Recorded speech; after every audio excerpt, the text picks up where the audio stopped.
예, 이제 오늘이 마지막 강의가 되겠습니다. 우리 시작하기 전에 잠깐 이렇게 손을 앞으로 이렇게 내미시고 조용히 성령께서 나에게 임해 주시옵소서. 성령만이 우리로 하여금 깨닫게 해주시는 것, 그리고 우리의 삶을 제대로 볼 수 있게 하여 주시니 우리 성령님께 지금 이제 기도하십시다.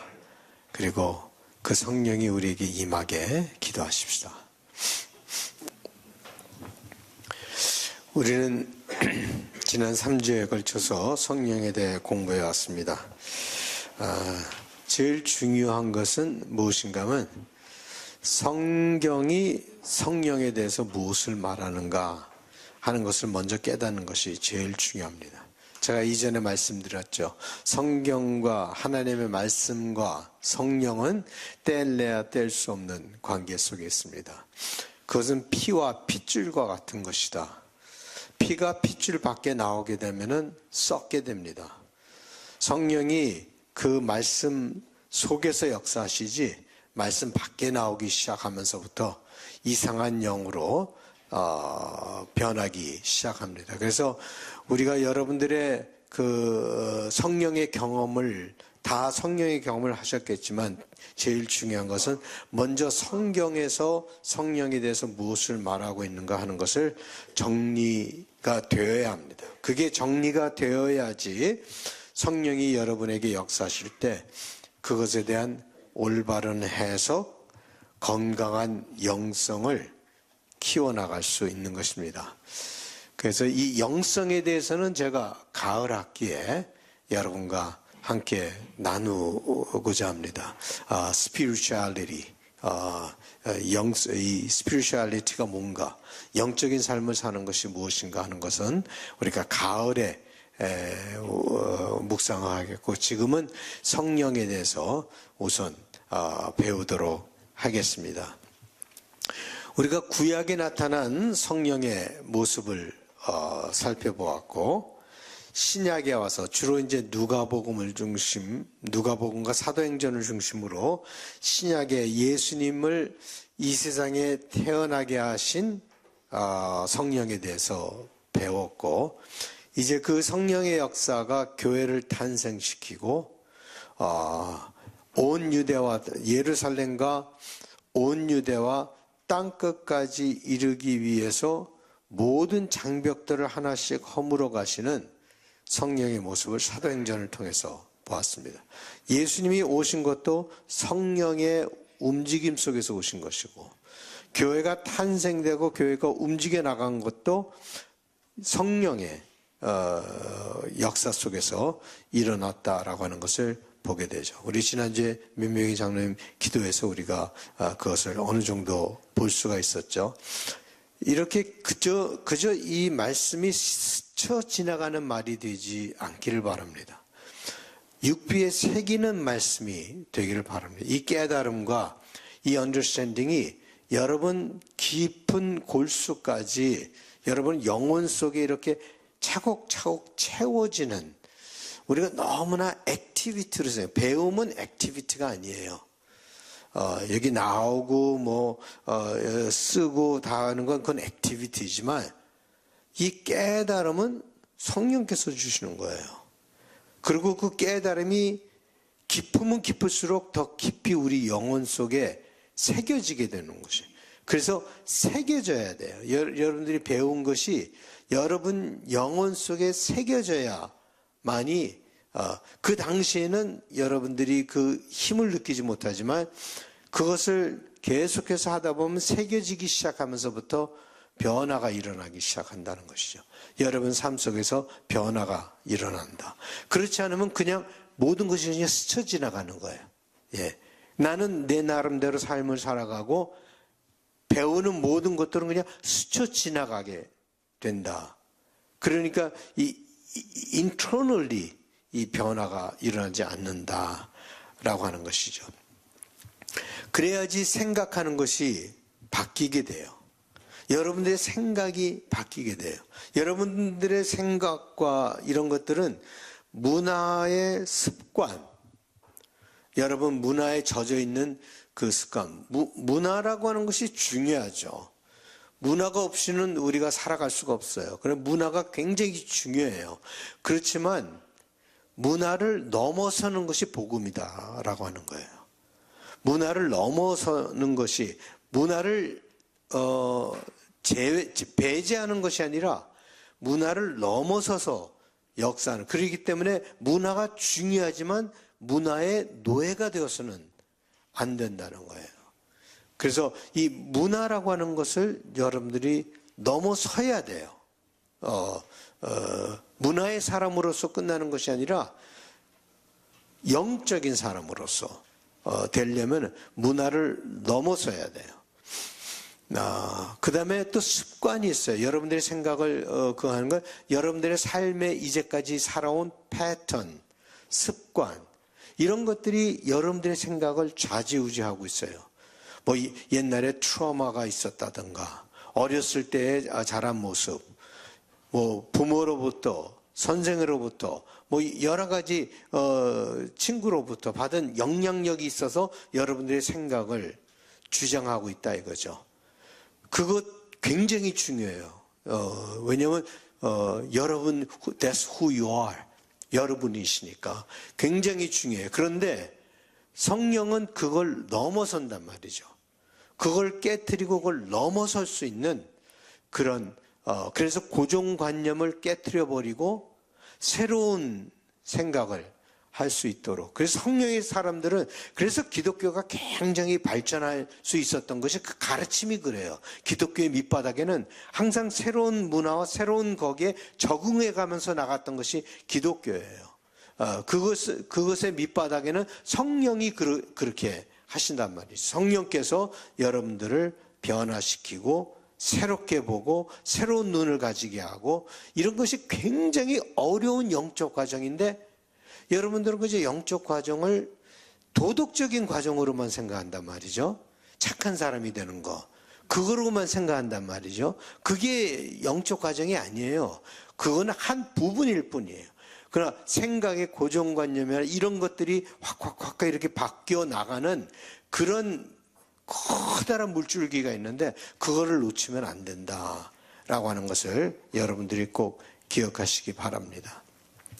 자, 오늘은 지난주에 교회가 성령이 모든 문화의 장벽, 종교의 장벽 이런 것들을 무너뜨리면서 나가는 모습을 봤는데 그것의 마지막. 그래서 이게 초대교회가 어떻게 보면 이제는 이 깨달음에 대해서 확실히 정리가 돼요. 지난주까지는 우리가 이렇게 개인적으로 변화시키는 모습을 봤지만 이제 교회가 새로운 신학으로 정리가 되는 가장 중요한, 어떻게 보면 초대교회에서 일어난 가장 중요한 일을 우리가 공부하려고 그래요. 그러니까 이것이 이루어지지 않았으면 지금의 기독교가 없었어요. 근데 이것이 이루어지면서 이 교회가 이것이 정립이 되면서 지금 현대의 지금의 교회가 가능하게 되었다라고 하는 것을 보면은 지금 여러분들이 배우고자 하는 건 이건 굉장히 중요한 그 변화. 근데 그 변화가 굉장히 어려웠다라고 하는 것을 보게 돼요. 그 변화를 우리가 보려고 합니다. 그래서 사도행전 한 구절만 보고 이제 요한복음으로 넘어갈 텐데요. 우리 휴식까지는 요거에 대해서 공부하고 그다음에 휴식 후에 요한복음에 나타나는 성령의 모습에 대해서 공부하겠습니다. 그러면 사도행전 15장 전체를 읽지는 않겠어요. 여러분들에게 정 목사님께서 다 나눠드렸잖아요. 그래서 다 읽어왔으면 더 좋았을 텐데 못 읽어오신 분들도 있겠지만 그냥 부분적으로만 읽겠습니다. 예. 교독하도록 하겠습니다.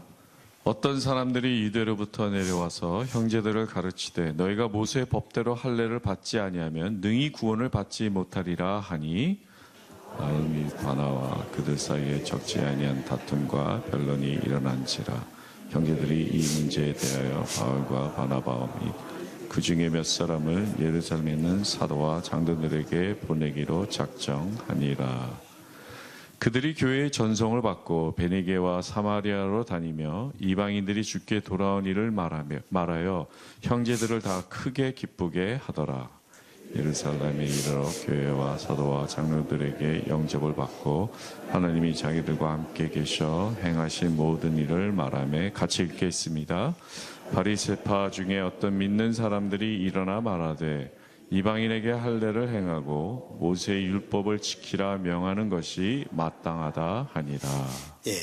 여러분들이 이 전체 이야기를 제대로 깨달으려면 사도행전 13장서부터 16장까지 집에 가셔서 다시 한번 읽어보시면 그 얘기가 좀 더 이해가 될 거예요. 여기서 보면 어떤 사람들이 유대로부터 내려와서 이 어떤 사람들이 누구겠습니까? 어떤 사람들이 누구입니까? 그러니까 어떤 사람들이 유대로부터 내려와서 이 유대라고 하는 것은 보통 어디를 얘기하겠죠? 예루살렘을 얘기하겠죠. 그렇죠? 그러면 그 당시에 복음이 교회가 맨 처음에 세워질 때 그 중심이 어디였습니까?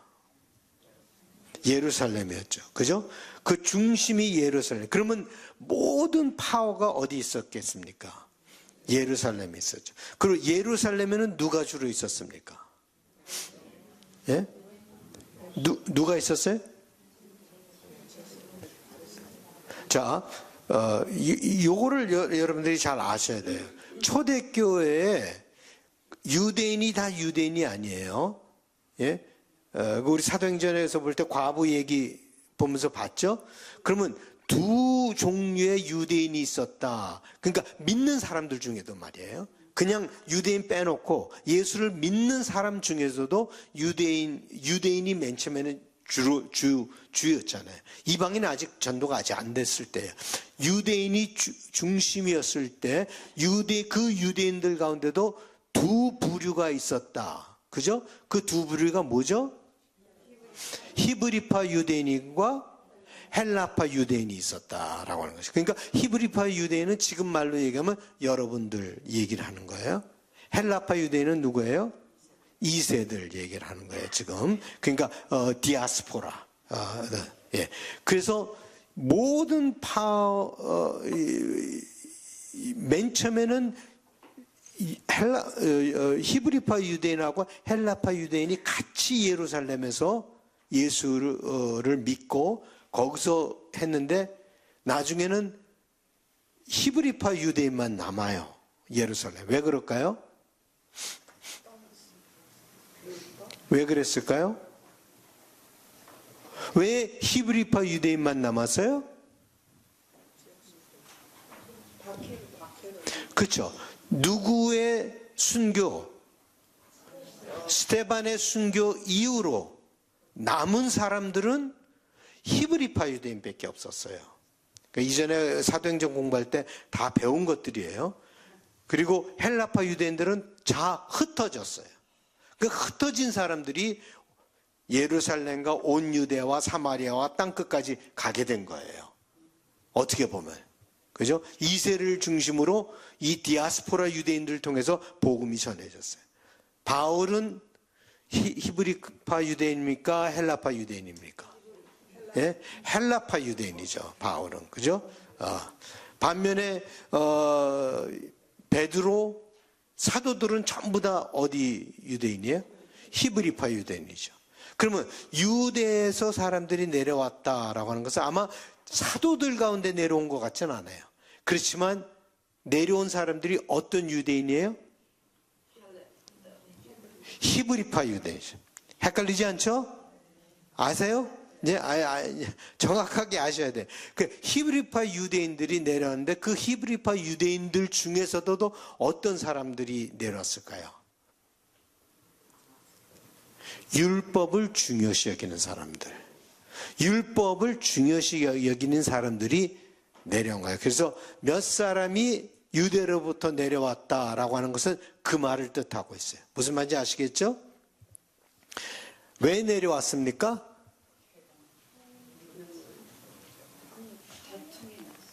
왜 내려왔는가 나왔죠? 지금 이 얘기를 하려고 내려온 거예요. 형제들을 가르치되, 예?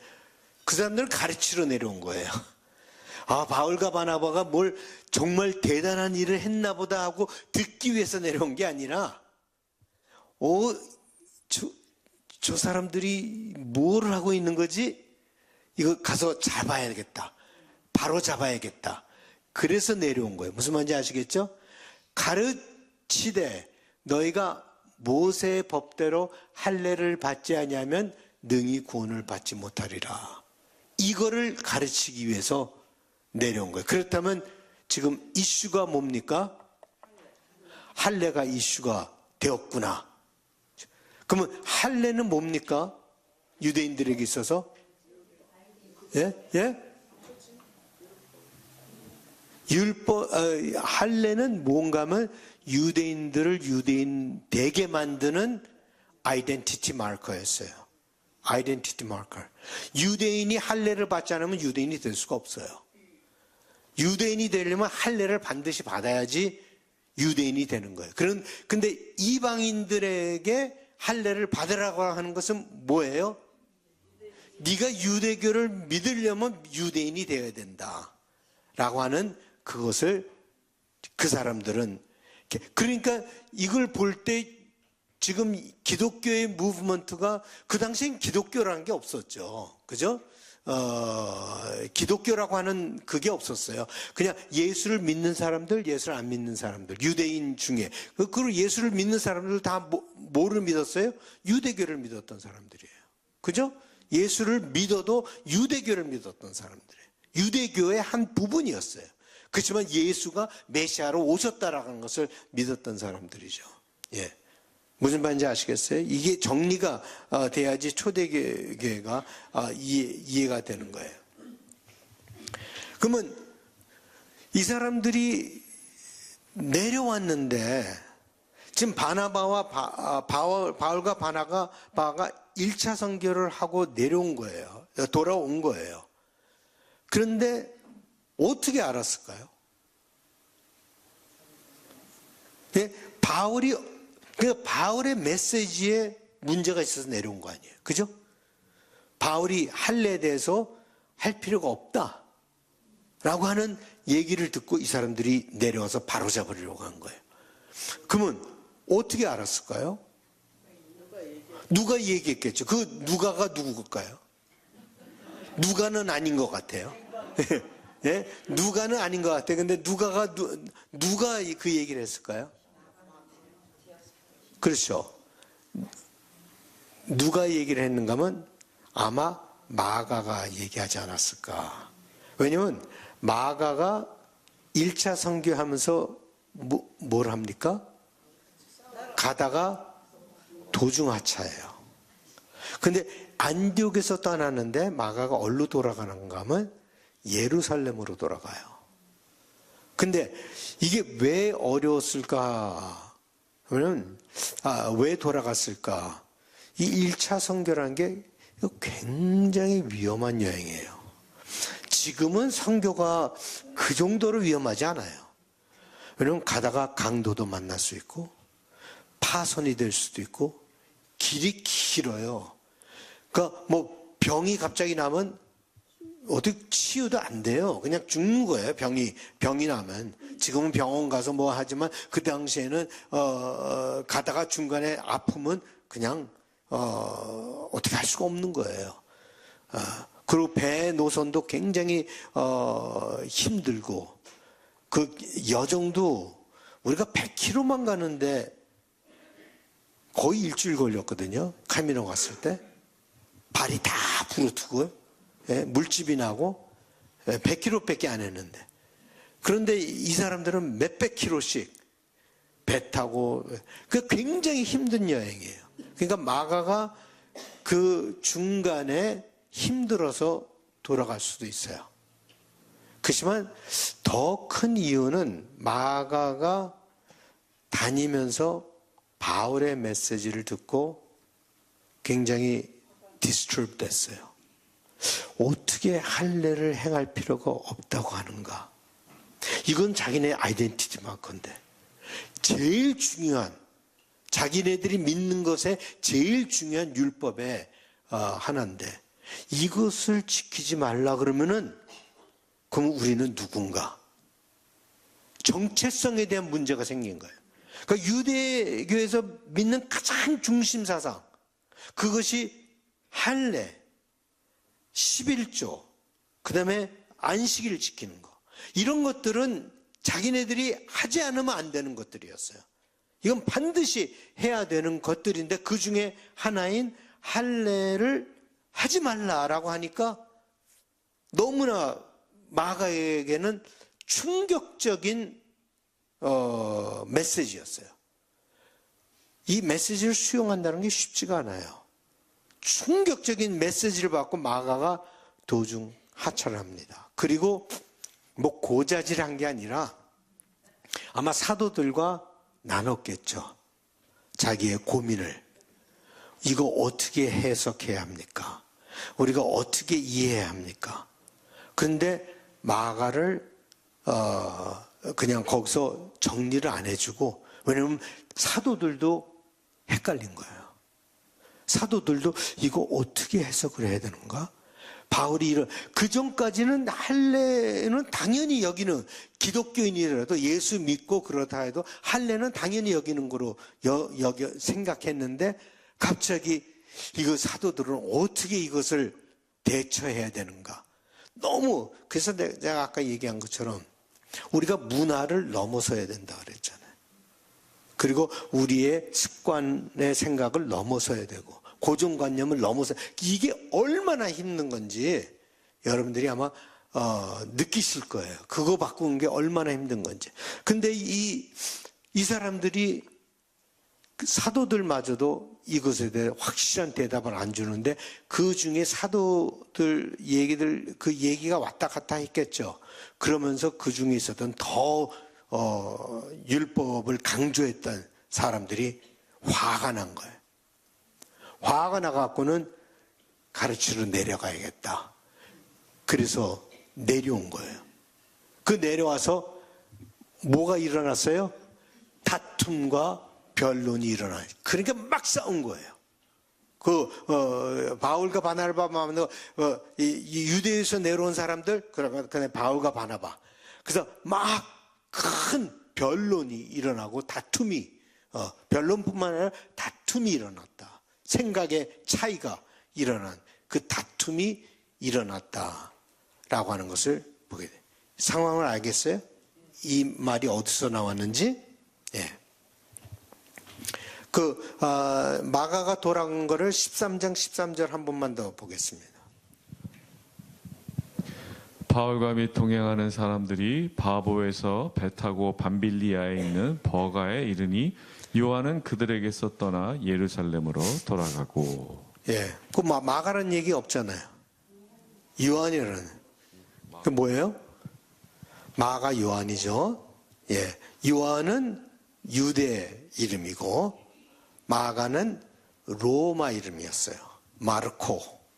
그것은 로마 이름이 마가였고 유대 이름이 요한이었다라는 것을 알면 됩니다. 자, 그래서 도충 하차를 했는데, 여기에 바울은 그 당시에 영향력이 없던 사람이었어요. 왜냐하면 기독교를, 예수 믿는 사람들을 핍박했던 사람이기 때문에 영향력이 없어요. 모든 권력은 사도들에게 있었고 예루살렘에 있는 지도자들에게 있었습니다. 그런데 모두가 다 바울의 메시지를 불편하게 여겼어요. 이것처럼 넘기 어려운 장벽이 이제 마지막으로 일어나는데 가장 중요한 그게 이것을 인간의 설득력으로는 가능치 않아요. 그래서 인간의 설득력을 하려니까 무슨 일이 일어납니까? 다툼과 변론밖에 일어나지 않는 거예요. 바울이 아무리 설명을 하려고 해도 그 사람들을 받아들이지 않았어요. 다툼과 변론이 일어났어요. 그래서 뭘 합니까? 바울과 바나바가 예루살렘으로 올라갑니다. 예루살렘에 올라가서 누구를 만났겠어요? 사도들을 만났겠죠. 이제는 가장 높은 지에 있던 예수님의 제자들 사도들을 만나게 됐죠. 그래서 여기서 우리가 깨닫게 되는 것이 이것은 인간의 변론으로 되지 않고 인간의 논쟁으로 되지 않고 오직 성령의 움직임으로만 가능하구나라고 하는 것을 보게 되는 것이 왜 그런가 하면 성령께서 어떻게 준비를 하셨습니까? 이 일이 일어날 것을 아시고 성령께서 어떻게 준비하셨습니까? 베드로를 변화시켰죠. 우리 지난주에 봤잖아요. 베드로와 고넬료의 사건을 통해서 그죠? 베드로가 이런 얘기를 하죠. 10장 15절입니다. 하나님께서 깨끗하게 하신 것을 내가 속되다 하지 말라. 이 보자기에서 하늘에서 내려와서 막 짐승들인데 유대인들이 먹어서는 안 되는 그 다이어트리 룰이 굉장히 중요한 건데 먹어서는 안 되는 그것을 잡아먹으라.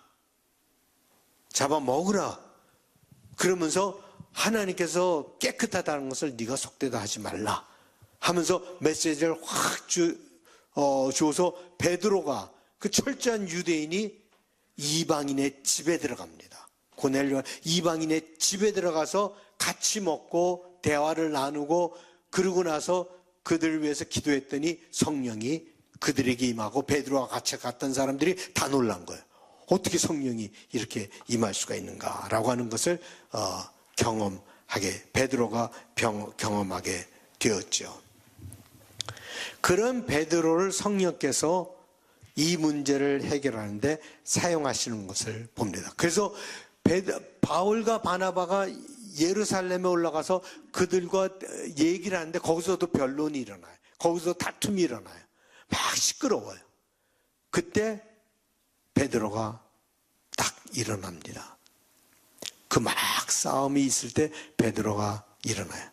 베드로가 일어나니까 모두가 다 조용했어요. 왜냐면 가장 영향력이 있던 사람이거든요.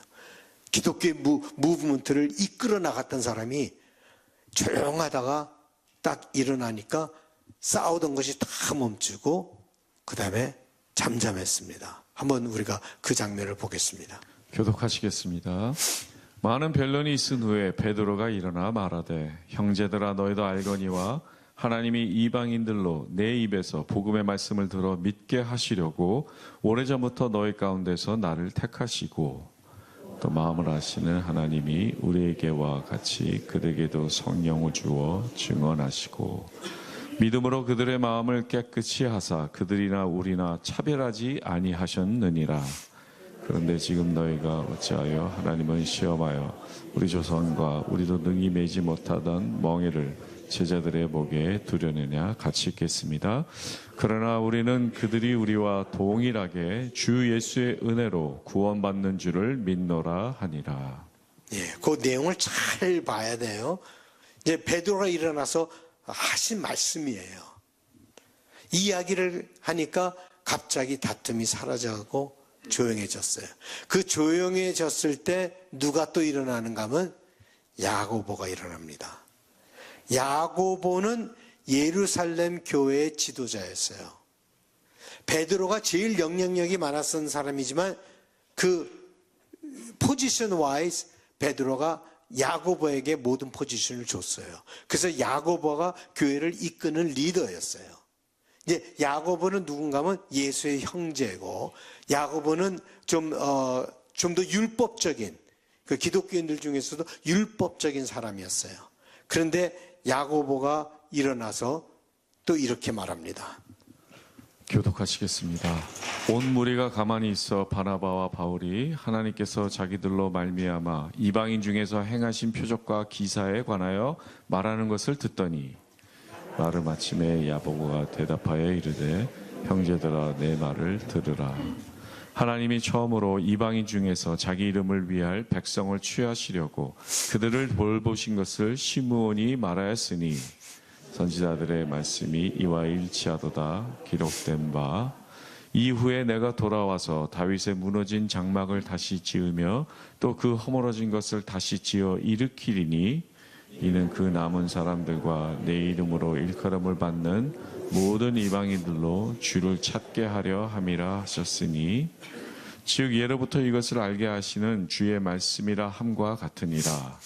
그러므로 내 의견에는 이방인 중에서 하나님께로 돌아오는 자들을 괴롭게 하지 말고 다만 우상의 더러운 것과 음행과 목매어 죽인 것과 피를 멀리하라고 편지하는 것이 옳으니 이는 예로부터 각 성에서 모세를 전하는 자가 있어 안식일마다 회당에서 그 글을 읽음이라 하더라.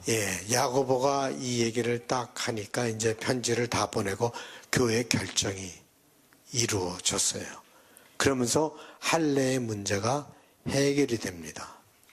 인간적으로는 불가능한 일을 성령께서 해나가시는 모습을 보게 돼요. 우리 역사를 보면 성령께서 반드시 그 일을 하시리라고 믿습니다.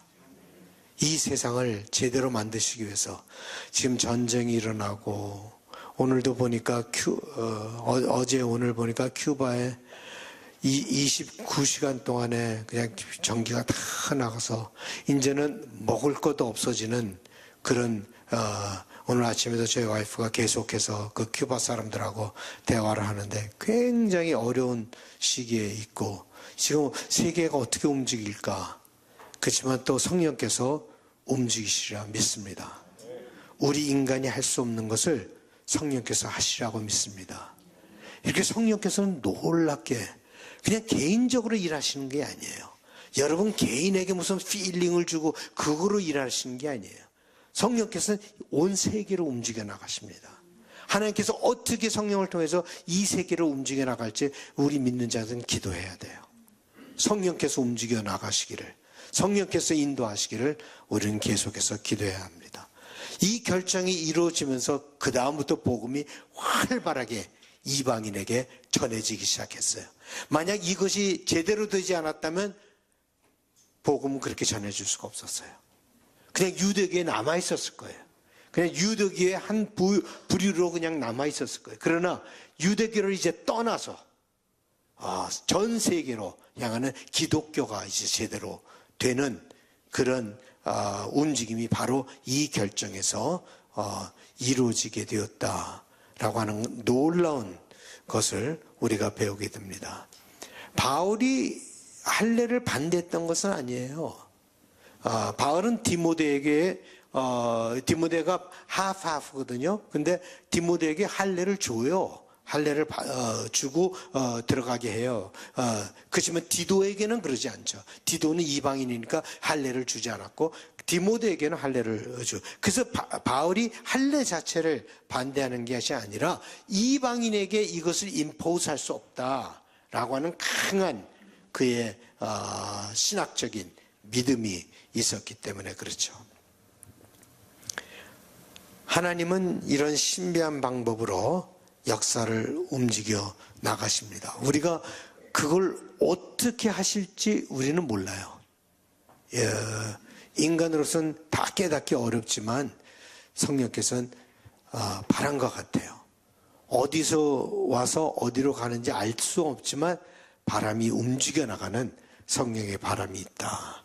우리가 그것은 요 다음 시간에 좀 쉬고 공부할 때는 우리 진실하신 주성령 같이 찬양하겠습니다. 다시 보도록 하겠습니다. 우리 김기열 집사님께서 그 연도에 대해서 여쭤보셔서 잠깐 말씀드리는데 그 누가복음과 사도행전은 쓰여진 것이 한 80년, 7, 80년 정도 될 것 같아요. 마가가 60년 말에 쓰여졌으니까 그 후에 쓰여진 거거든요. 누가랑 사도행전은. 그러니까 70년에서 80년 사이에 쓰여졌을 것이고, 지금 누가가 기록하는 사도행전의 이야기들은 예수님이 돌아가신 후에 일어난 일이기 때문에 한 40년에서 50년 사이에 이 일들이 일어났을 것이다. 30년대 말에서부터 한 50년대까지 일어난 일들이고, 제일 먼저 쓰여진 글은 데살로니가로서 바울이 쓰신 서신인데, 그건 한 50년대 정도에 쓰여졌다라고 생각을 하니까 바울의 서신이 먼저 쓰여지고, 그 다음에 마가, 마태, 누가가 사도행전 이런 것들이 쓰여지고, 그 다음에 지금 저희가 살펴보고자 하는 요한복음은 거의 100년도쯤에 가서 쓰여진 것이니까 제일 늦게 쓰여진 글이에요. 거기서 성령에 대해서 또 자세하게 설명이 되고 있어요. 마가나 마태에서는 그렇게 크게 강조가 되지 않았고, 누가에서는 굉장히 강조되었지만, 그 다음에 또 복음서에서 강조된 것은 바로 요한복음이다. 근데 요한복음에 나타나는 성령의 모습은 좀 달라요.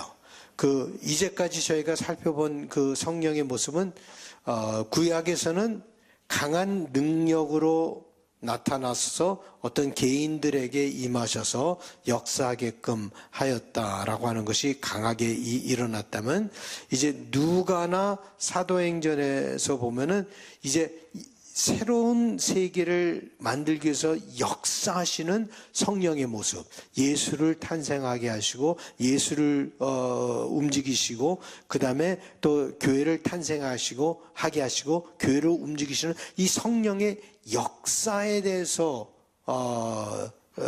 강조를 했어요.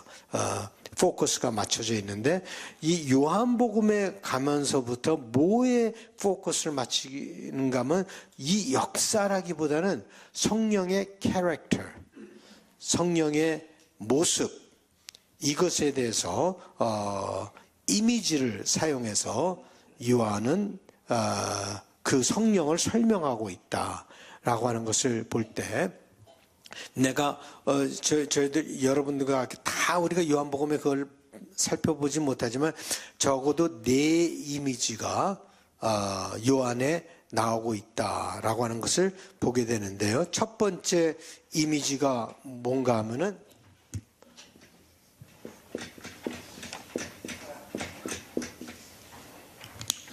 바람이라고 하는 이미지를 사용하고 있습니다. 요한은 니고데모의 이야기에서 예수님은 성령에 대해서 말씀하시는데, 여기에서 나오는 이미지가 바로 바람의 이미지입니다. 바람의 이미지, 한번 우리 읽어보도록 하죠. 교독하시겠습니다. 그런데 바리새인 중에 니고데모라 하는 사람이 있으니 유대인의 지도자라. 그가 밤에 예수께 와서 이르되, 라비여, 우리가 당신은 하나님께로부터 오신 선생인 줄 아나이다. 하나님이 함께 하시지 아니하시면 당신이 행하시는 이 표적을 아무도 할 수 없음이니이다. 예수께서 대답하여 이르시되, 진실로 진실로 내게 이르노니 사람이 거듭나지 아니하면 하나님의 나라를 볼 수 없느니라. 니고데모가 이르되, 사람이 늙으면 어떻게 날 수 있사옵나이까? 두 번째 모태에 들어갔다가 날 수 있사옵나이까? 예수께서 대답하시되, 진실로 진실로 내게 이르노니 사람이 물과 성령으로 나지 아니하면 하나님의 나라에 들어갈 수 없느니라. 육으로 난 것은 육이요 영으로 난 것은 영이니 내가 네게 거듭나야 하겠다 하는 말을 놀랍게 여기지 말라. 바람이 임의로 불매 내가 그 소리는 들어도 어디서 와서 어디로 가는지 알지 못하나니 성령으로 난 사람도 다 그러하니라. 아멘. 예, 여기서 보는 성령의 이미지는 여러분들이 읽어보시니까 어떤 이미지가 여러분들에게 들어옵니까? 네? 어떤 이미지가 들어옵니까? 성령에 대해서 어떤 모습을 여러분들이 깨닫게 됩니까? 예, 보이지 않는 성령. 보이지는 않지만 뭐가 보여요? 이펙트는 보이죠. 그 결과, 성령이 움직이는 결과는 보이죠. 바람이 어디로 가는지 모르지만 바람의 소리는 듣는 것처럼 성령이 역사하시는 그 역사의 그 모습은 보이죠. 성령은 보이지 않아요. 예, 또 신비로움, 그죠? 신비한 미스테리. 어떻게 보면 이게 나쁜 의미에서 그런 신비함이 아니라 좋은 의미에서 신비함. 우리가 깨닫지 못하지만 성령께서는 스스로 하시는 일이 있다라고 하는 것이에요. 우리가 그 스스로 하시는 일을 다 이해는 하지 못하지만 성령께서 계속해서 놀라운 방법으로 여러분의 삶 속에서도 성령께서 역사하시는 것은 여러분들이 알지. 제가 설교 때 한번 얘기를 했죠. 이 성령이 역사하시는 걸 알지 못하지만 지나가 보면은 그 트레이스가 있었다. 성령께서 이렇게 역사하셨구나라고 하는 그런 어떤 마크가 이렇게 보이게 된다라고 하는 것이죠. 그래서 그 성령의 신비함이라고 하는 것은 여러분 속에 어떻게 성령께서 역사하실지 알지 못해요. 그러니까 호흡을 루즈하면 안 돼요. 아무리 어렵더라도 여러분들이 호흡을 루즈하지 말고 여러분 스스로 해결이 안 되는 문제라 할지라도 성령께서는 어떻게 해결해 주실지 몰라요. 우리가. 그러니까 끝까지 성령을 믿고 성령에게 맡기고 성령의 호흡을 가지고 이렇게 해나가는. 그래서 제가 영어 예배에서는 이거 지난주에 제가 설교한 내용이거든요. 이 니고데모 이야기는 영어 예배에서 얘기했지만 여러분들이 얘기 안 한 게 이전에 한번 내가 얘기했기 때문에 말씀 안 드렸는데 아리조나에 가면 새들이 이렇게 많은데 그 계곡 사이로 새들이 굉장히 많은데 그 떨어져 죽은 새들이 상당히 많아요. 왜냐면 그 바람이 무지무지하게 세는데 새들 중엔 두 가지가 하나는 그 바람과 싸워서 막 가려고 하는 새는 나중에 힘들어서 바람이 그냥 쳐서 절벽에 부딪혀서 죽게 되는 거고 그 다음에 바람과 함께 나르는 새들이 있어요. 바람을 타고 같이 나르는 새들은 자유롭게 이렇게 날아다니는 그런 모습인데 여러분의 삶도 그런 삶이 되었으면 좋겠다. 성령에 반항하고 리지스트하고 내 고집대로 내 생각대로 막 하는 것이 아니라 여러분 자신을 성령에 그냥 온전히 맡기고 그 성령이 불어주시는 대로 여러분에서 날아갈 수 있는 그런 삶. 그럴 때 성령의 커다란 자유함을 경험하게 되고 능력을 경험하게. 네. 그래서 성령과 함께 살아가시는 여러분의 삶이 되시기를 바랍니다. 또 어떤 것을 보게 됩니까? 통제할 수 없는 거예요. 내가 주장할 수 있는 게 sovereign. 성령은 sovereign. 성령은 스스로 가장 주권을 가지고 성령은 움직이시는 것이지 내 마음대로 성령을 좌지우지 하지 못해요. 그래서 너무 강하다 보면은 성령의 움직임을 깨닫지를 못해요. 그래서 그 성령의 그런 강한 그 역사가 우리 속에서 일어나게 하기 위해서는 좀 내 자신의 어젠다를 내려놓는 것이 중요하다.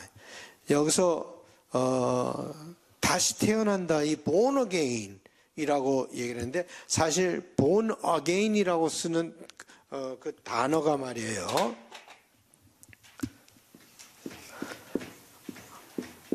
아노텐이라고 하는 단어인데 이 단어의 그 의미는 두 가지가 있어요. 하나는 again이라고 하는 뜻이 있어요.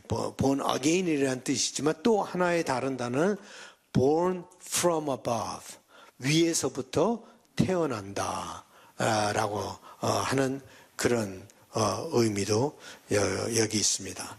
그래서 여러분들은 육체적인 몸으로 그냥 태어났을 뿐만 아니라 이제는 영적인 존재로 태어났다. 영적인 존재로 태어났다라고 하는 것이 무슨 뜻일까요? 영적인 존재로 태어났다. 예? 예, 성령으로 태어났다. 그죠? 영적인 존재로 태어났다. 성령으로 태어났다. 예. 그러면 여러분들이 어떻게 살아야 될까요? 늘 성령을 의식하면서 살아야겠죠. 모든 일에 성령을 의식하면서 살아야겠죠. 여러분 나름대로 판단을 내리지 말고 지금 성령께서 무엇을 하시려고 하는가 하는 것을 우리가 의식하면서 살아야 되겠죠. 그래서 오늘 이너보이스에도 제가 말씀드린 것처럼 요셉이 자기 형들이 정말 그를 죽이려고 팔아버렸지만 요셉은 형들이 한 것을 본 것이 아니라 뭘 봤어요? 하나님이 무엇을 하시려고 하는가 하는 것을 보았다라는 거죠. 그러니까 우리가 사람에게 너무 집중을 하게 되면은 제대로 메시지를 못 봐요. 그 사람에게 집중하기보다는 이걸 통해서 하나님께서 무엇을 하시려고 하는가 하는 것을 우리가, 그래서 성령으로 태어났다라고 하는 것은 여러분들이 늘 성령을 의식하며 성령과 같이 동행하는 삶을 살아야 되겠다. 아무리 작은 일에서부터 성령께 의지하고 성령께 물어보고 성령의 인도하심이 무엇인가 하는 것을 늘 생각하면 조금씩 성령이 움직이는 길이 보이게 되는 거죠. 하루아침에 보이지는 않아요. 그러나 계속해서 성령께 맡기면서 성령의 움직임을 볼 때 그때 성령께서 이렇게 움직여 나가시는구나 하는 것을 조금씩 몸으로 느끼기 시작한다. 그래서 보면은 니고데모는 전혀 이해를 못했죠. 전혀 이해를 못했는데 성령을 그때 받았어요. 니고데모. 그렇지만 그걸 이해를 못하고 깨닫지를 못했어요. 여기 뭐 변했다는 말이 안 나와요. 그렇지만 나중에 보면은 회당에서 막 예수를 갖다 잡아 죽이려고 했을 때 니고데모가 용감하게 일어나서 우리는 재판도 하지 않고 그 사람을 사형에 처하느냐라고, 그때 혼자 그렇게 일어난다는 건 굉장한 용기예요. 자기에게 변화가 일어나지 않았으면 그렇게 혼자 일어나지 못해요. 우리 지난주에 장님 얘기 봤죠? 그 장님에게 그 맹인에게 그 변화가 일어나니까 그 유대인들 앞에서 그냥 당당하게 얘기를 할 수 있었던 것처럼 니고데모도 그 회당에서 당당하게 얘기할 수 있던 건 벌써 성령으로 난 사람이다. 그래서 나중에 예수님의 시체를 가져다가 장사를 해주죠. 3번 나오는데 보면은 니고데모는 반드시 변했어요. 성령을 받았어요. 그러니까 성령에 늘 성령을 의식하면서 여러분들이 살아가시기 바랍니다. 하루하루 그냥 살아가지 마시고 그냥 해프닝이라고 생각하지 마시고 인간의 감정에 끌려서 살지 마시고 여러분의 의지를 가지고 여러분의 머리를 가지고 살아가지 마시고 성령께 늘 자문하시고 물어보시고 성령의 인도하심이 무엇인가. 물론 실수를 많이 할 거예요. 괜찮아요. 실수라는 거. 잘못 읽을 수도 있어요. 여러분의 생각을 성령의 생각으로 잘못 읽을 수도 있어요. 그러니까 여러분의 생각을 성령의 생각으로 막 바꾸는 그런 교만 없애고 그냥 실수하면 실수하는 대로 성령의 움직이심을 여러분들이 잘 봐야 된다. 그러면 성령께서 이렇게 여러분들에게 말씀을 해 주실 거예요. 그리고 여러분들을 인도하실 거예요. 그러니까 때로는 성령께서요, 신비하고 sovereignty를 가지고 주권을 가지고 움직이시기 때문에 때로는 우리의 생각을 바꿔야 돼요. 바꿀 때가 있어요. 우리 생각을. 내가 하려고 했던 그 계획도 바꿔야 할 때가 있어요. 성령 움직임. 그것이 바로 바울이 했던 거예요. 우리가 한번 그 바울이 했던 것을 잠깐 살펴보죠. 교독하시겠습니다. 성령이 아시아에서 말씀을 전하지 못하게 하시거늘 그들이 부르기아와 갈라디아 땅으로 다녀가 무시아 앞에 이르러 비누디아로 가고자 했으되 예수의 영이 허락하지 아니하시는지라. 무시아를 지나 드로아로 내려갔는데 밤에 환상이 바울에게 보이니 마게도냐 사람 하나가 서서 그에게 청하여 이르되 마게도냐로 건너와서 우리를 도우라 하거늘 같이 읽겠습니다. 바울이 그 환상을 보았을 때 우리가 곧 마게도냐로 떠나기를 힘쓰니 이는 하나님이 저 사람들에게 복음을 전하라고 우리를 부르신 줄로 인정함이로라. 예. 보면은 바울은 아시아에 가서 복음을 전하려고 했어요. 소아시아에 가서 복음을 전하려고 했는데 성령께서는 그를 거기서 복음을 전하지 못하게 해요. 그러면서 마게도냐 사람을 통해서 이렇게 환상을 보게 해서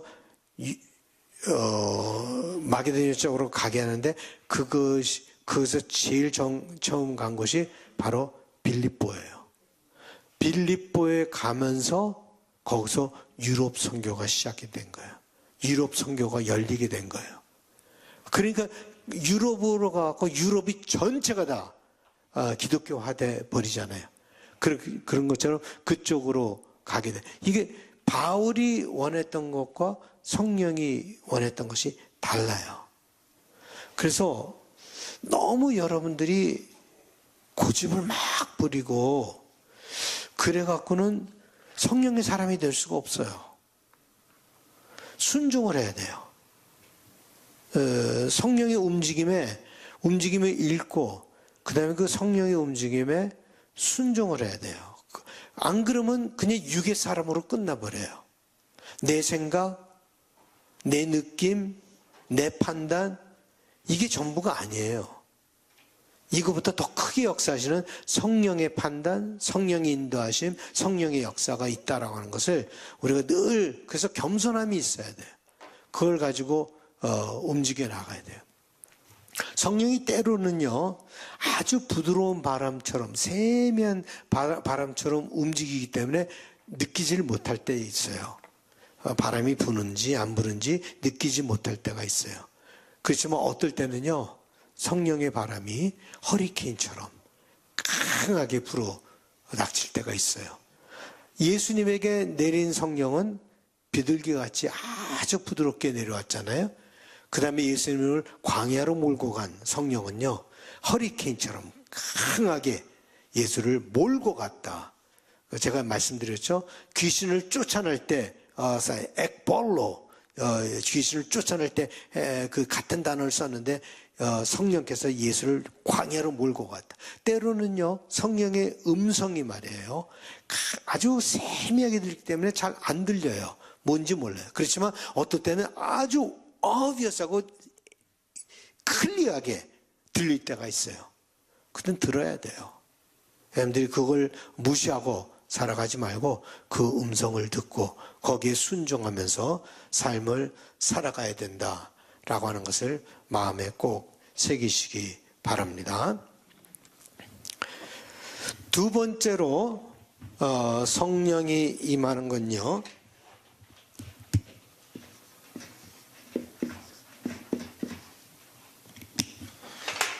물과 같다. 물 이야기하면 누가 생각이 납니까? 요한복음에서 세례 요한이 물로 세례를 줬다. 또 누가 생각이 납니까? 그렇죠. 사마리아 여인과 대화가 물에 관한 대화죠. 그죠? 네가 나에게 물 좀 달라.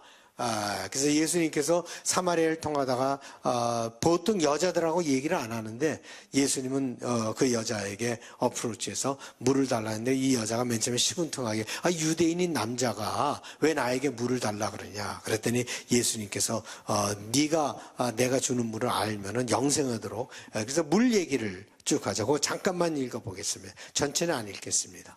교독하겠습니다. 사마리아 여자가 이르되 당신은 유대인으로서 어찌하여 사마리아 여자인 나에게 물을 달라 하나이까 하니 이는 유대인이 사마리아인과 상종하지 아니함이러라. 예수께서 대답하여 이르시되 내가 만일 하나님의 선물과 또 네게 물 좀 달라 하는 이가 누구인 줄 알았더라면 내가 그에게 구하였을 것이요 그가 생수를 내게 주었으리라. 여자가 이르되 주여 물 기를 그릇도 없고 이 우물은 깊은데 어디서 당신이 그 생수를 얻겠사옵나이까. 우리 조상 야곱이 이 우물을 우리에게 주셨고 또 여기서 자기와 자기 아들들과 짐승이 다 마셨는데 당신이 야곱보다 더 크니이까.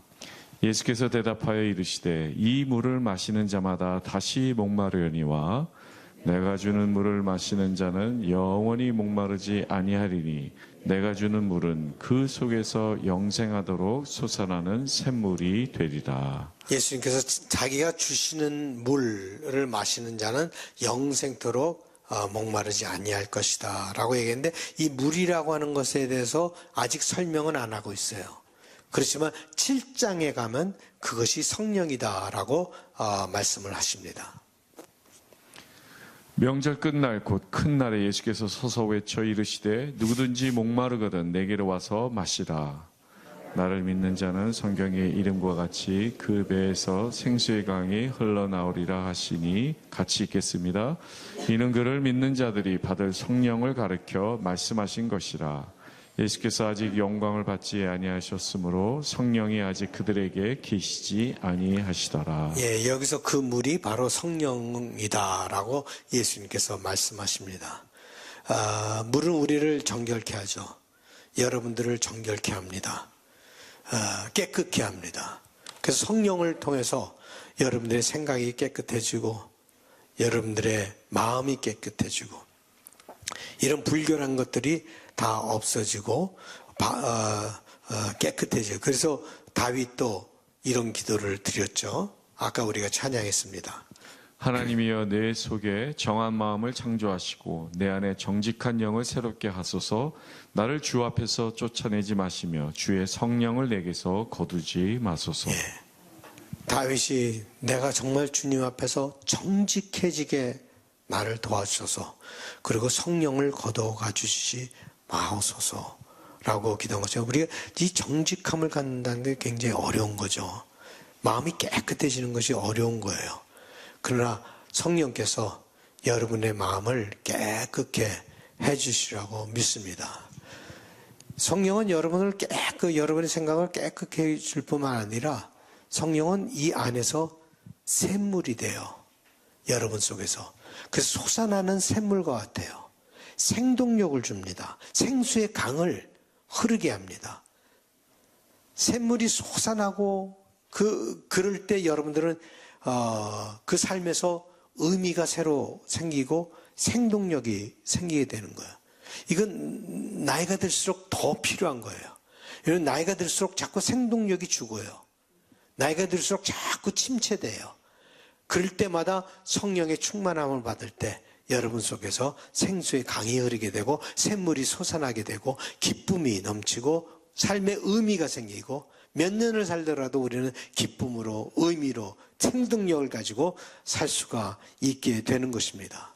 불평 불만이 사라지게 되고 두려움과 불안함이 사라지고 이분 치유가 일어납니다. 성령께서 역사하실 때 내 속에서 삶이 밝아지고 기쁨이 솟아나며 그 밝은 미래가 보이게 돼요. 성령께서 다 이 생수를 통해서 여러분들을 생수로 적셔 주시는 거죠. 여러분 속에 생수의 강이 흐르게 하시고 샘물이 영원히 마르지 않는 그 생수가 솟아나게 순간순간 존재가 거의 부활하다시피 존재가 새롭게 태어나는 모습을 보게 됩니다. 세 번째로 요한이 사용하는 이미지가 뭔가 하면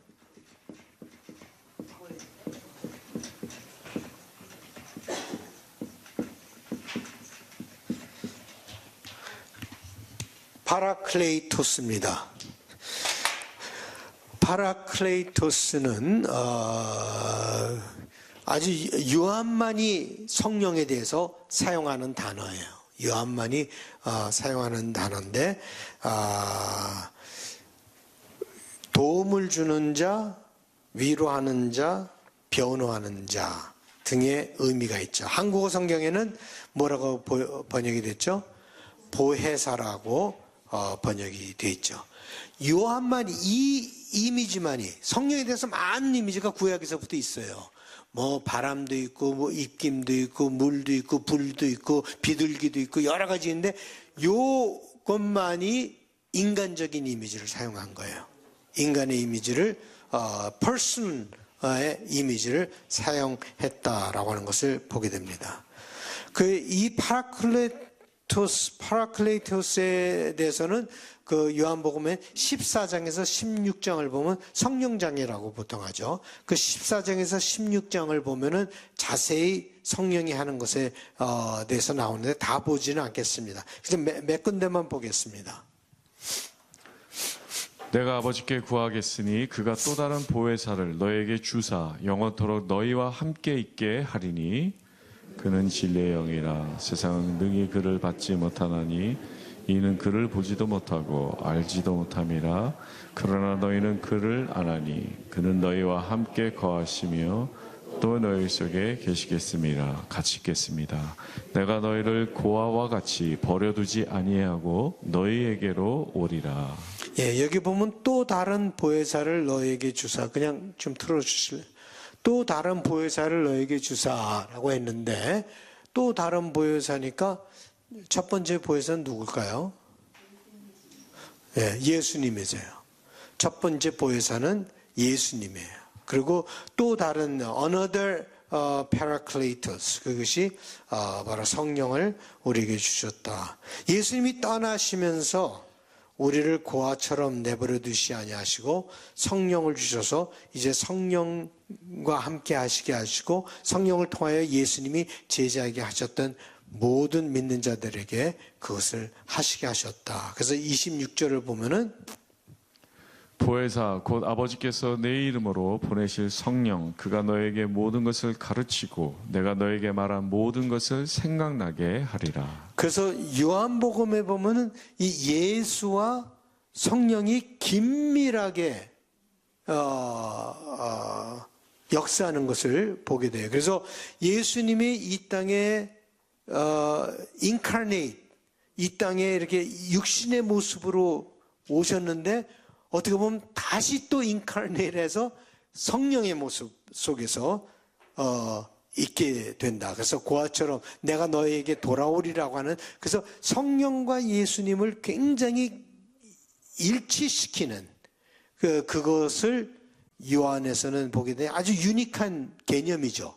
어떻게 보면 이전까지는 그러지 않았는데 그래서 성령과 예수를 굉장히, 그래서 예수님이 하신 사역을 그대로 성령께서 하신다. 그러니까 예수님이 가르치신 것을 가르치신다. 그리고 예수님이 가르치신 것을 생각나게 하신다라고 하는 것을, 그러니까 예수님께서 말씀하신 것을 우리 환경에 맞게 새롭게 해석을 해주신 분이 성령이시다라고 하는 거예요. 그렇다면 이 모든 강의가 여러분들에게 주어지는 것이 누구에 의해서 주어지는 거예요?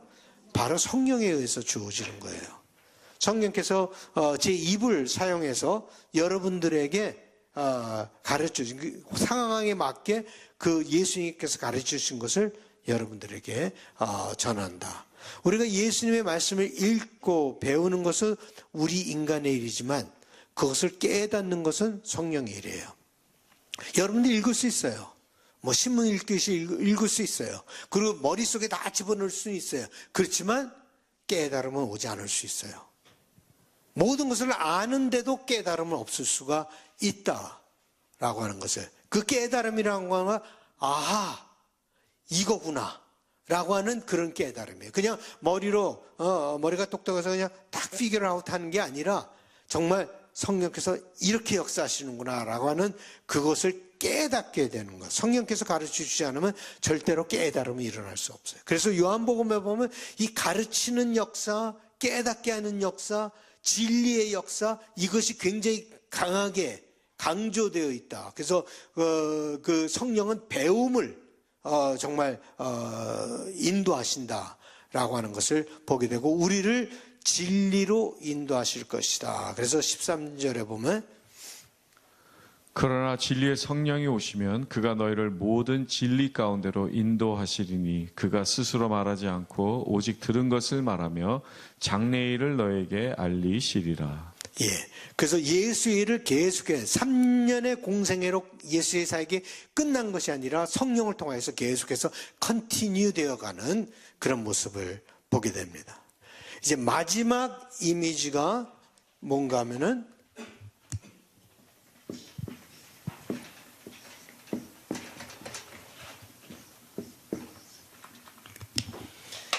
입김입니다.